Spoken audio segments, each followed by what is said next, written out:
গাইবান্ধায় নদী ভাঙনের কবলে বিস্তীর্ণ পাট ক্ষেত, ঘরবাড়ি, রাস্তাঘাট সহ বিভিন্ন স্থাপনার পাশাপাশি ফসলি জমি নদীতে তলিয়ে যাওয়ায় জেলার অন্তত 5,000 কৃষকের কপালে এখন চিন্তার ভাঁজ। পানি উন্নয়ন বোর্ড বলছে, নদী ভাঙন ঠেকানো না গেলে কৃষি উৎপাদন ও গ্রামীণ অর্থনীতি বড় সংকটে পড়বে। অন্যদিকে ক্ষয়ক্ষতির পরিমাণ নিরূপণে কাজ চলছে বলে জানিয়েছে কৃষি অধিদপ্তর। গাইবান্ধায় কোনোভাবেই থামছে না নদী ভাঙন। প্রতি বছর বর্ষার শুরুতে নদীগর্ভে বিলীন হয় জেলার বিভিন্ন এলাকা। রাস্তাঘাট ও ঘরবাড়ি সহ ভাঙনের কবলে পড়ে বিভিন্ন স্থাপনা। চলতি বর্ষায়ও তিস্তা, যমুনা, ব্রহ্মপুত্র সহ বিভিন্ন নদ নদীর ভাঙন অব্যাহত আছে। রক্ষা পায়নি ফসলি জমি। এরই মধ্যে তীব্র ভাঙনে বিলীন হয়েছে বিস্তীর্ণ পাটক্ষেত, পানিতে ডুবে নষ্ট হয়েছে অনেক। এতে ক্ষতির মুখে পড়েছেন কৃষকরা। আমাদের এই নদী ভাঙনে পাট আমাদের অনেক ভাঙি গেছে, এখন আমরা মনে করি নিঃস্ব হয়ে গেছি। শোক নদী চলে যাবা নাকছে, ভাঙ্গি যাবা নাকছে, আমার শোকই শেষ হয়ে গেল। 3 থেকে 4 দিনের মধ্যে কাটা যেত, সেই পাটগুলো চলে গেছে নদী বিলীনে। লাইফে কোনো কিছুর গ্যারান্টি নাই, তাই ইন্স্যুরেন্স করুন সিটি ব্যাংকে, কারণ ইন্স্যুরেন্স করলে সিটিতে সুরক্ষা পাবেন নিশ্চিন্তে। আবহাওয়া অনুকূলে থাকায় পাটের ভালো উৎপাদন আশা করেছিলেন চাষিরা, কিন্তু আকস্মিক নদী ভাঙন ও পানি বাড়ায় সেই আশা অনেকটাই নিরাশায় রূপ নিয়েছে। জেলার কৃষি সম্প্রসারণ অধিদপ্তর বলছে, ক্ষয়ক্ষতির পরিমাণ পর্যবেক্ষণ করা হচ্ছে। বরাদ্দ পেলে ক্ষতিগ্রস্ত চাষিদের দেয়া হবে সহায়তা। পাটনা ভাঙ্গি যাবা নাকছে, নয় খড়ি, নয় পাটাশি, নয় হলো পাটা, নয় সিনটে। দোকানের অবস্থাটা কি হবে সেটা তো আর জানি না। আমার একটা পাটের ভুঁই, সেটাও অর্ধেক যা গেছে, আজও ফের ফাঁদ ধরছে। তাহলে যদি বাঁধতে উজল্লাও যায়, তাহলে আমরা কি করি, খামো, কি অবস্থা হয়? নদী ভাঙনে পাট মুক্ত হওয়ার সময় নাই, পাট মনে করেন কমলা অবস্থা কার লাগতেছে, বিঘে এসে বিঘে চলে যেতেছে আমাদের এইখানে। আমরা নিমজ্জনের রিপোর্টটা আমরা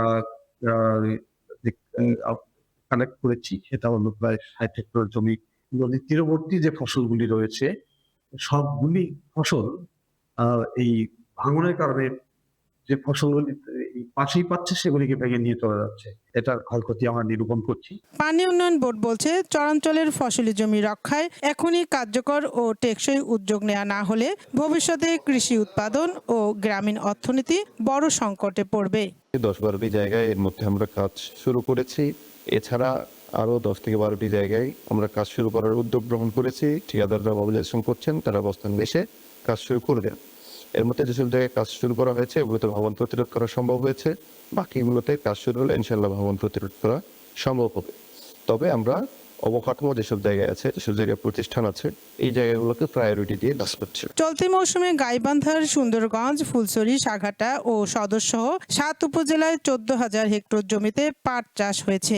এর মধ্যে 60 হেক্টর জমির পাট পানিতে তলিয়ে ও নদীগর্ভে বিলীন হয়েছে। Afroza Luna, one news, Gaibandha. এই বিষয়ে বিস্তারিত জানাতে গাইবান্ধা থেকে আমাদের সাথে যুক্ত হচ্ছেন আফরোজা লুনা। লুনা, আপনারই একটি প্রতিবেদন দেখছিলাম এই ভাঙনের খবর, আপনি বেশ কিছুদিন ধরেই আমাদেরকে জানানোর চেষ্টা করছিলেন। তো আজ দেখলাম যে ফসলের বেশ ক্ষয়ক্ষতি হয়ে গেল। তো কি পরিমাণ ফসলের ক্ষয়ক্ষতি হয়েছে এবং যারা ক্ষতিগ্রস্ত হয়েছেন তারা কি বলছেন? এই বিষয়ে পানি উন্নয়ন বোর্ড সর্বশেষ কি বলছে, জানাবেন বিস্তারিত।